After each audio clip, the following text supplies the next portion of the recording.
Hi, I'm Tooth or Celeste, and I use they or she pronouns, and I'm currently an illustration major and a gender studies minor here at MICA, and voting is particularly important to me as a disabled person because I know it's not always accessible to my community, and it's a way to take one step to make sure that harmful legislation isn't passed, and I think it's really important in general as a way to protect all marginalized communities to a certain extent. So who are we and why are we here? The Voter Access Initiative, VAI, is a nonpartisan, cross-disciplinary group working to increase voter participation on campus and around Baltimore in general. The Voter Access Initiative coordinates and amplifies voter participation and also gets together civic engagement opportunities across the MICA campus. For example, working as a community site leader for Voter Access Initiative is just one of those many opportunities. So, what percentage of young people do you think voted in the 2016 election? I'll just give you a minute to get a guess in your head.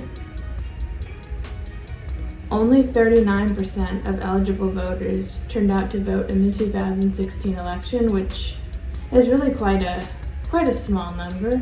You know, it's good that some people are getting out to vote, but we could do a lot better. So in the 2020 election, we actually saw the highest voter turnout since the 1900s in the United States for our presidential election. So analysis have shown that around 52 to 55% of youth voted in the election, which is a lot better than last year, but it's still only around half of the people that are eligible. So if those people got involved, we could have completely different outcomes in our elections.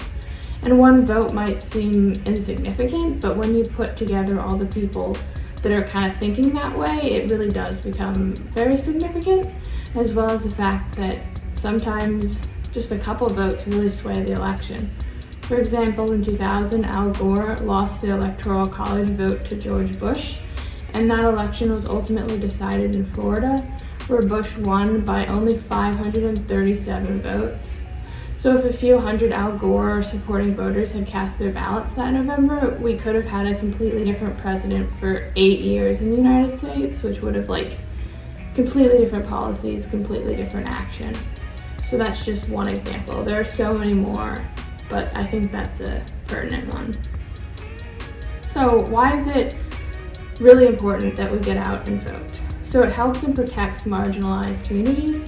For example, California Proposition 23, which is when corporations tried to make it illegal to run dialysis clinics without a doctor on site, and that was going to ultimately benefit companies and not disabled people, not patients, because dialysis centers are more than equipped to run dialysis, and anyone getting dialysis already is under the care of multiple doctors, so it's just a money scam. It's not actually helping disabled people, and would actually result in disabled people being able to access dialysis much less because it would get more expensive, etc. and so forth, would become more inaccessible.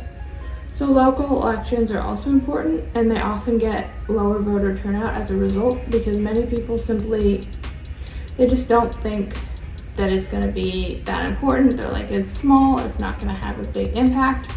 But local elections actually decide your state and city officials, and if we don't vote in those elections, we're allowing someone to get in a position of power that doesn't represent the majority of us. And things, even just think about arts in public schools, you could get art funding or not get art funding, in high school or grade school, literally based on who people are voting for in these elections. So are you registered to vote? If you're able to. And if you're not, feel free to register at mica.edu. It will take you through all the steps that you could need. And we're going to go over some registration specifics. So if you're living on campus, you can use your campus address to register. However, if you consider a different location to be your home, for example, I'm from California, so you can keep that address if you're going to return there for summers and holidays. If you ever want to change it, you can go to howto.vote. And as a student, you're also able to request an absentee ballot in order to vote in your home state, although every state has absentee ballot voting, so the rules do vary. So check your specific state that you're wanting to vote in before you commit fully to that.